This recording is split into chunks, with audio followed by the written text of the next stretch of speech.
Hello दोस्तों, नमस्कार। मैं हूँ Rashmi, M gold medalist NET qualify. एक बार फिर से एक नए टॉपिक के साथ, एक नई क्लास के साथ हाजिर हूँ अपने चैनल एजुकेशन विद रश्मि में। अगर अभी तक आपने इस चैनल को सब्सक्राइब नहीं किया है, सब्सक्राइब करिए। वीडियो अगर आपको पसंद आ रहे हैं तो आप लोग उनको लाइक करिए और ज़्यादा से ज़्यादा लोगों तक शेयर करिए। और दोस्तों, अब तो ठंड पड़ने लगी है अच्छी खासी, और ठंड के मौसम में थोड़ा सा आलस आता है, थोड़ी सी सुस्ती आती है। लेकिन आपको, हमको, किसी को भी रुकना नहीं है, आलस नहीं आना है। अपनी तैयारी पहले से ज़्यादा करेंगे, घर में रह के करेंगे, रजाई में बैठ के करेंगे, ठीक है, लेकिन पहले से ज़्यादा मेहनत करेंगे। ठीक, आज का जो आपका टॉपिक है, आपका जो टॉपिक, इंपॉर्टेंट टॉपिक चल रहा था पर्सनालिटी यानी कि व्यक्तित्व, उसमें हम आगे बात करते हैं। तो व्यक्तित्व का जो कॉन्सेप्ट था कहाँ से आया, उसकी डेफिनेशंस, जो जिस तरीके की क्वेश्चनिंग होती है, वो सारी की सारी बातें मैंने पिछले अपनी क्लास में क्लियर कर दी हैं। अगर आपने पिछली क्लास नहीं देखी है तो पहले आप जाकर इसका पार्ट 1 देखिए, जाकर व्यक्तित्व का कॉन्सेप्ट और इनकी डेफिनेशंस देखिए जाकर। मेरी पूरी की पूरी कोशिश रहती है कि आपको मेरी हर एक क्लास से जितना ज़्यादा से ज़्यादा आपको फ़ायदा हो सके उतना आप फ़ायदा ले सकें। तो आज का जो हमारा टॉपिक है, क्योंकि पर्सनालिटी थोड़ा सा लंबा कॉन्सेप्ट है, क्योंकि उसमें बहुत सारे मनोवैज्ञानिकों ने अपनी अपनी थेरीज दी हुई हैं और ये बहुत ही इम्पॉर्टेंट हैं। और जो एग्जाम के दृष्टिकोण से बहुत उनमें से क्वेश्चनिंग होती है, अच्छी खासी क्वेश्चनिंग होती है और बहुत डीप जाकर क्वेश्चनिंग होती है। चाहे आप पीजीटी की तैयारी कर रहे हो या जीडीसी की या जीआईसी की, या फिर आप असिस्टेंट प्रोफेसर की तैयारी कर रहे हो, तो पर्सनैलिटी से क्वेश्चनिंग होती है। तो एक एक थेरीज को हम उठाएंगे ताकि क्लास में बोरियत ना लगे। अगर कोई छोटी है तो जैसे कि आज जो दो सिद्धांत लिए हैं मैंने, एक उनमें से बहुत ही आसान है, इजी है, और एक थोड़ा सा कॉन्सेप्चुअल है, यानी कि उसमें मैटर थोड़ा सा है जो आपको उसका नोट्स बनाना पड़ेगा। तो धीरे धीरे चलेंगे, लेकिन हर एक चीज पढ़ेंगे, हर एक चीज सीखेंगे, हर एक क्वेश्चन पर ध्यान देंगे। इस तरीके से आज हम शुरुआत करते हैं व्यक्तित्व के सिद्धांत के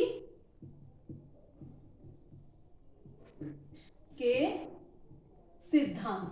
ठीक है, सिद्धांत बहुत सारे आए, लेकिन इनमें जो आज हम जिसकी बात करने वाले हैं, पहले सिद्धांत की बात करने वाले हैं, वो किसका सिद्धांत है? वो क्रेशमर का सिद्धांत है। ठीक है, कुछ किताबों में इनका नाम जो हिंदी में है क्रेचमर भी लिखा मिलता है। ठीक है, उससे कोई फर्क नहीं पड़ता है, चाहे ये लिखा हो चाहे ये लिखा हो। और इनका जो सिद्धांत था व्यक्तित्व से संबंधित, जो भी इनका सिद्धांत था, वो शारीरिक रचना के आधार पर आधारित था। शारीरिक रचना के आधार पर। ठीक है, इनका जो सिद्धांत था वो किस पर आधारित था? शारीरिक रचना के आधार पर, यानी कि शारीरिक रचना यानी कि फिजिकल स्ट्रक्चर। ठीक, सबसे पहले अगर हम बात करते हैं तो आपको ये याद करना पड़ेगा यहाँ पर कि व्यक्तित्व से संबंधित शारीरिक रचना का जो सिद्धांत था, या शारीरिक रचना के आधार पर जो व्यक्तित्व का निर्धारण था, वो किसने किया था, किस मनोवैज्ञानिक ने किया था? तो सबसे पहले आपको क्रेशमर का नाम याद रखना है कि शारीरिक रचना के आधार पर व्यक्तित्व का जो निर्धारण था, जो एक अध्ययन था, जो एक सैद्धांतिक रूप में इन्होंने प्रस्तुत किया, किसने प्रस्तुत किया? क्रेशमर ने प्रस्तुत किया। ठीक है, इतना आपको क्लियर हो गया।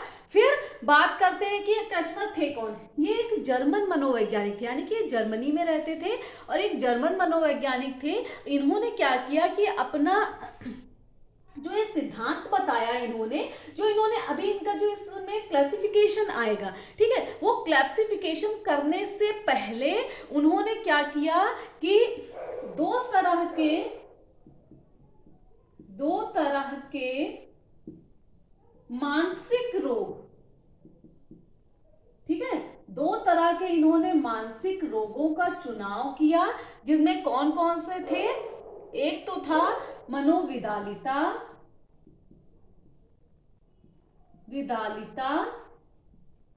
और दूसरा उत्साह विषाद। ठीक है, मनोविदालिता सिजोफ्रेनिया।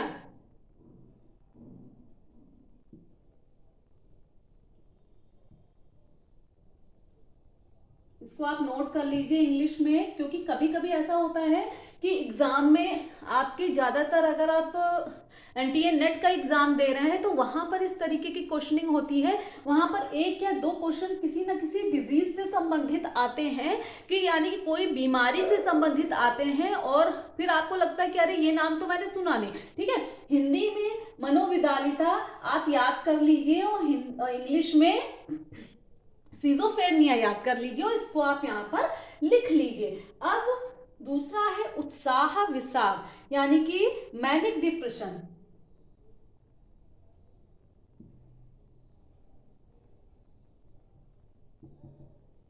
ठीक है, मैनिक डिप्रेशन। ठीक, अब इन दोनों का, चूंकि एनटीए नेट में इसका कभी कभी कॉन्सेप्ट पूछ लिया था, मान लीजिए नाम दे दिया और इस बीमारी के लक्षण क्या हैं, या फिर इसको हिंदी में क्या कहते हैं, या फिर ये बीमारी किससे संबंधित है। ठीक, अब यहाँ पर दो तरीके के मानसिक रोग आपके सामने आ गए, जो क्रैशमर ने क्या किया, इन दोनों मानसिक रोगों का चुनाव किया। अब ये क्या है, मनोविदारिता क्या है? मनोविदारिता क्या है कि एक ऐसी स्थिति व्यक्ति के मस्तिष्क में उत्पन्न हो जाती है जहां पर वो वास्तविक और काल्पनिक चीजों के बीच में अंतर करने में असमर्थ हो जाता है। ठीक है, ये एक तरीके का मानसिक रोग है। अगर उसमें हमेशा भ्रम की स्थिति उत्पन्न होती कि सामने, मान लीजिए भ्रम हो गया कि ये सामने वाला व्यक्ति क्या करेगा, मुझे नुकसान पहुंचाएगा, जबकि ऐसा कुछ होता नहीं है। यानी कि वास्तविकता कुछ और होती है, भ्रमवश वो कल्पनावश काल्पनिक एक अपनी, एक कहते हैं ना, इर्द गिर्द एक काल्पनिक दुनिया का निर्माण कर लेता है, और ये कौन सा मानसिक रोग कहलाता है? मनोविदारिता या सिजोफ्रेनिया। ठीक है, अब उत्साह विषाद, यानी कि ये एक तरीके की डिप्रेशन यानी अवसाद की स्थिति होती है, जिसमें व्यक्ति क्या रहता है, सदैव डिप्रेशन में रहता है, चिंतित रहता है, और अनावश्यक बातों के लिए, यानी कि कोई ऐसी चीज नहीं है कि जिसके लिए परेशान हुआ जाए, लेकिन व्यक्ति उसके लिए भी परेशान होता है। ठीक है, अब इन दोनों तरीके के रोगियों का क्या किया, चुनाव किया। ठीक है, जिनमें इस तरीके की बीमारी थी, और उन पर अध्ययन करके, ठीक है, ऐसे व्यक्ति जो इन दोनों तरीकों की बीमारियों से ग्रसित थे, उन व्यक्तियों पर अध्ययन किया, और अध्ययन के परिणामों के आधार पर परिणाम निकाले, उसके आधार पर अपने सिद्धांत का निर्माण किया, जिस सिद्धांत का नाम क्या है, शारीरिक रचना के आधार पर व्यक्तित्व का निर्धारण। ठीक है, इतनी बात सबको समझ में आ गई? उम्मीद है कि इतनी बात आपको समझ में आ गई होगी। ये तो इनका इंट्रोडक्शन था, क्योंकि यहाँ से क्वेश्चनिंग आपकी हो सकती है और होती है, जैसे कि नाम, शारीरिक रचना पर के आधार पर व्यक्तित्व का निर्धारण किसने किया, या फिर क्रैशमर ने व्यक्तित्व का सिद्धांत कौन सा था। ठीक, तो और बाकी इन्होंने दो तरीके के मानसिक रोगियों का चुनाव किया, अध्ययन किया, परिणाम किया, और परिणाम के आधार पर ही इन्होंने अपने सिद्धांत का निर्माण किया। ठीक है, अब हम आगे चलते हैं। जो इन्होंने परिणामों के आधार पर अपने सिद्धांत का निर्माण किया, तो इन्होंने व्यक्ति के व्यक्तित्व को मुख्यतः कितने भागों में बांटा? 4 भागों में।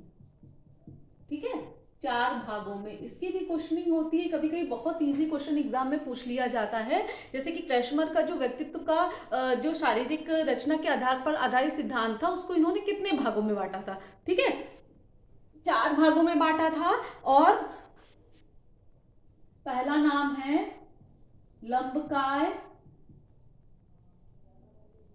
दूसरा सुडौलकाय,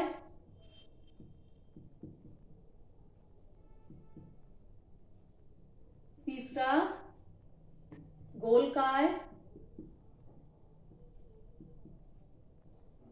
और चौथा जो इनका लास्ट है वो है विशाल शरीर वाले।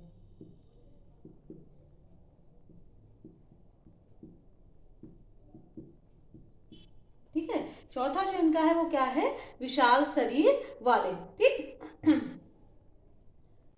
अब इन चारों के आपको क्या याद करने हैं, इन चारों के आपको नाम याद करने हैं, और इन चारों व्यक्तित्व वाले जो व्यक्ति हैं इनके कौन कौन से गुण होते हैं, कौन कौन से दोष होते हैं, और जो 2 तरीके के मानसिक रोग बताए थे क्रैशमर ने, वो कौन कौन से मानसिक रोग किन व्यक्तियों को, किस व्यक्तित्व वाले व्यक्तियों में होने की उनकी संभावना होती है या फिर होते हैं। अब यहाँ पर एक बात छूट गई कि जो क्रैशमर थे इन्होंने जो अपना सिद्धांत दिया वो फिजिक एंड कैरेक्टर नामक बुक में दिया।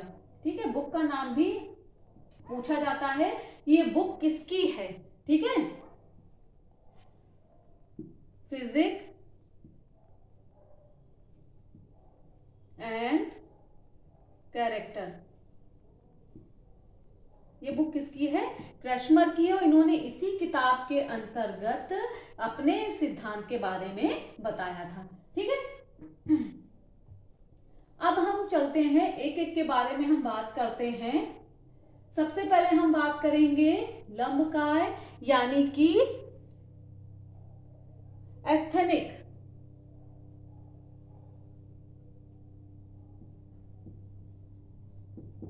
इंग्लिश में भी इनको याद कर लीजिएगा, कई कई सही विकल्प छांटने को आ जाता है कि क्रैशमर के सिद्धांत में कौन कौन से व्यक्तित्व वाले व्यक्ति पाए जाते हैं, यानी कि नाम 2, 3, 4 क्रैशमर और जो एक इनके बाद आने वाले हैं शेल्डन, उन दोनों का मिक्स मैच कर दिया जाता है ना कि कौन से क्रैशमर के हैं, कौन से शेल्डन के हैं, या कौन से क्रैशमर के हैं, उनको छांटिए या उनको उन पर सही पर टिक लगाइए। ठीक, अब जैसे कि ये लंबकाय लिखा है, सबसे पहले इनकी विशेषता क्या होगी कि ऐसे जो व्यक्ति होते हैं उनकी लंबकाय है, लंबाई होती है, दुबले पतले होते हैं, और बिल्कुल कह लीजिए कि इनमें जो सामाजिक जो विकास होता है वो बिल्कुल ना के बराबर होता है, यानी कि ऐसे व्यक्ति संकोची होते हैं, दूसरों से मिलने जुलने में, बात करने में बहुत ही संकोच करते हैं, और बहुत जल्दी क्या है किसी से जैसे मित्रता नहीं कर पाते। ठीक है, और कोई भी चीज हो, यानी कि कोई भी अपनी बात या विचार की अभिव्यक्ति यानी कि किसी को प्रकट करना, प्रदर्शित करना, ऐसा ये करने में जल्दी समर्थ नहीं होती, यानी कि बहुत जल्दी ये अपने अंदर की बातों को, अपनी इच्छाओं को दूसरों के सामने प्रदर्शित नहीं कर पाते हैं। ठीक है, तो थोड़ा सा क्या होते हैं, चिड़चिड़े होते हैं, और इनमें जो पहला मानसिक रोग बताया था मनोविदालिता।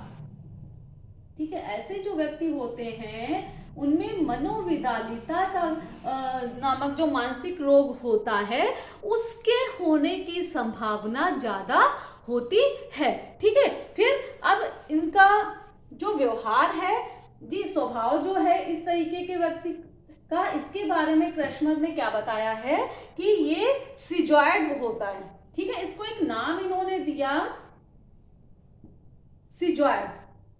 ठीक है, इसको याद रखिएगा, ये भी एग्जाम में पूछ लिया जाता है, या इंग्लिश में भी यही कहेंगे और इसको हिंदी में भी सिजॉइड ही बोलेंगे। तो क्रैशमर के सिद्धांत में जो एस्थेटिक तरीके के जो व्यक्ति होते हैं उनका जो स्वभाव होता है कैसा होता है, सिजॉइड उसको बोलते हैं स्वभाव को। ठीक है, अब दूसरे पर आ जाते हैं सुडोलकाय। सुडोलकाय, ठीक है, इसको इंग्लिश में एथलेटिक कहेंगे।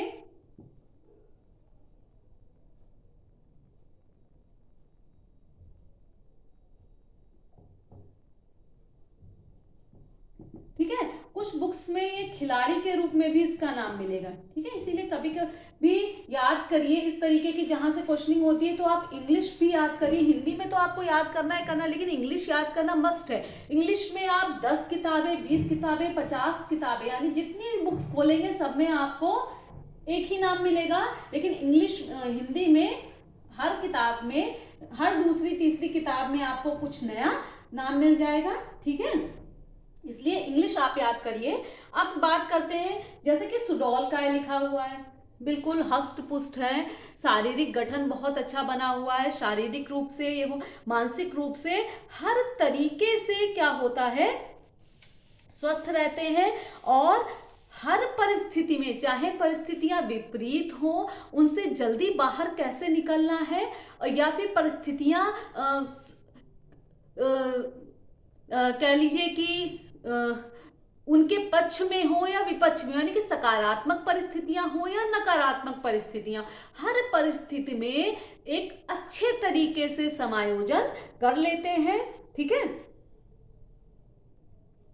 अब हम बात करेंगे, तीसरा जो नंबर आता है गोलकाय।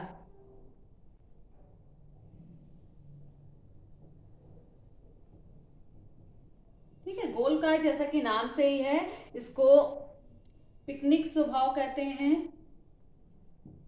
ठीक है, ऐसे व्यक्ति जो होते हैं, क्या होते हैं, शरीर से मोटे होते हैं, नाटे, यानी कि थोड़ा सा उनका कद कम होता है, और ये परिस्थितियों के बीच सारा जीवन क्या है, झूलते रहते हैं। उनको डिसाइड करने में, यानी निर्णय लेने में, ये ऐसे व्यक्ति थोड़ा सा इनको कठिनाई होती है। ये सुख की स्थिति है, दुख की स्थिति है, या फिर कह लीजिए कि कोई भी स्थिति कि उनको ये काम करना है नहीं करना है, उनके बीच में ही वो सामंजस्य की स्थिति बनी रहती है। कभी भी ऐसे व्यक्ति खुलकर या बिल्कुल क्लियर होकर किसी भी बारे में निर्णय नहीं ले पाते हैं। लेकिन ऐसे व्यक्ति सामाजिक होते हैं, खुश मिजाज होते हैं, जैसे कि इनको खाना पीना पसंद होता है, मनोरंजन पसंद होता है। ठीक है, तो और इनका जो स्वभाव है साइक्लॉइड, इसको इन्होंने नाम दिया है। ठीक है, इनके स्वभाव को क्या नाम दिया है, क्रैशमर ने साइक्लॉइड नाम दिया है। और इनमें कहिए कि एक तरीके की जो संभावना होती है किसकी, उत्साह विषाद। ठीक है, उत्साह विषाद नामक बीमारी के होने की संभावना इनके इस व्यक्तित्व के जो व्यक्ति होते हैं उनमें ज्यादा होती है। सुडोलकाय की अगर हम बात करें तो चूंकि ये हर तरीके से परफेक्ट है, शारीरिक रूप से भी परफेक्ट है, मानसिक रूप से परफेक्ट है, तो इनमें किसी भी तरीके की बीमारी होने की संभावना बिल्कुल भी ना के बराबर, मानसिक बीमारी होने की संभावना बिल्कुल ना के बराबर होती है। ठीक है, अब हम आ जाते हैं 4th नंबर पे। ठीक है, विशाल शरीर वाले, विशाल शरीर वाले। ठीक है, ऊपर जो भी आपने अभी तीनों पढ़े हैं, उन तीनों के कुछ कुछ गुण जो है विशाल शरीर वाले व्यक्तियों में पाए जाते हैं। जैसे कि लंबकाय में ये लंबे होते हैं, ये हष्टपुष्ट भी होते हैं, और ये थोड़े से मोटे भी होते हैं, यानी कि सबके गुण, यानी तीनों के गुण कुछ कुछ मिला के ऐसे व्यक्ति के व्यक्तित्व वाले व्यक्तियों का निर्माण होता है। और ये आपके 4 जो पॉइंट थे, ये क्रैशमर का जो सिद्धांत है, क्रैशमर ने जो व्यक्तित्व के प्रकार बताए अपने अध्ययन में, ये यहीं पर खत्म होता है। और चूंकि कहते हैं ना कि जब कोई भी कोई नया काम शुरू करता है तो उसके दोष भी कहीं ना कहीं, उससे आइडियाज लेकर लोग अपनी विचारधारा प्रस्तुत करते हैं और उसमें दोष निकालने की कोशिश करते हैं। तो इनके इस सिद्धांत का केवल एक दोष था कि ये मानसिक रोगियों पर किया गया था। ठीक है, मानसिक रोगियों पर। ठीक है, किस पर किया गया था, मानसिक रोगियों पर किया गया था। सामान्य व्यक्तियों से इस सिद्धांत का कोई भी लेना देना नहीं था। तो हम मानसिक रोगियों के अध्ययन के आधार पर केवल बता सकते हैं कि उनका व्यक्तित्व कैसा है, लेकिन सामान्य व्यक्तियों के आधार पर हम इसका निर्धारण नहीं कर सकते कि सामान्य व्यक्तियों का व्यक्तित्व इस सिद्धांत के आधार पर कैसा होगा। ठीक है, तो इनकी आलोचना किसने की, शेल्डन ने की, जो कि अगले मनोवैज्ञानिक थे जिनके बारे में हम आगे बात करेंगे। ठीक है, आज के लिए बस इतना ही। वैसे तो सोचा था कि एक और मैं सिद्धांत आगे करवा दूंगी, लेकिन एक एक पढ़ेंगे नोट्स बनाएंगे, ध्यान से पढ़ेंगे, आराम से पढ़ेंगे, तो वो चीज़ समझ में अच्छे से आएगी, क्योंकि इंपॉर्टेंट टॉपिक है। जैसे ये हो गया, लर्निंग हो गया, इंटेलिजेंस हो गया, ठीक है। तो आराम से पढ़ेंगे, अच्छे से पढ़ेंगे, मेहनत से पढ़ेंगे, एक दिन आपको सफलता जरूर मिलेगी। और मेरे साथ जुड़े रहिए। ज़्यादा से ज़्यादा, बार बार मैं एक ही बात बोलती हूँ कि वीडियो ज़्यादा से ज़्यादा शेयर करिए, ताकि ज़्यादा से ज़्यादा लोगों को इसका लाभ कहीं ना कहीं मिल सके। हर कोई व्यक्ति, हर कोई पढ़ने वाला बच्चा एक संघर्ष कर रहा है, किस लिए कि एक नौकरी पाने के लिए संघर्ष कर रहा है। उसमें संघर्ष में बहुत सारी बाधाएं आती हैं। जैसे कि मैंने ये काम ही शुरू किया तो बहुत सारी बाधाएं थी। आप जैसे ही मैंने सेटअप तैयार किया, यहाँ 10 बजे लाइट चली जाती थी, 3 या 4 बजे दोपहर में आती थी, कुछ ऐसा शेड्यूल था, कुछ काम चल रहा था।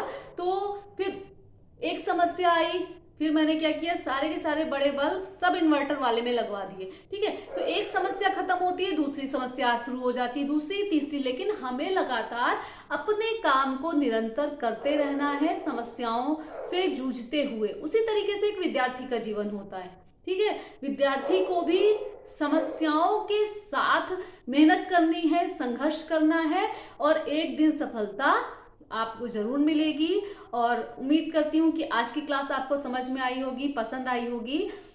आप लोगों का एक लाइक मुझे मोटिवेट कर सकता है, इसलिए वीडियो को लाइक जरूर करें। आज के लिए बस इतना ही। धन्यवाद।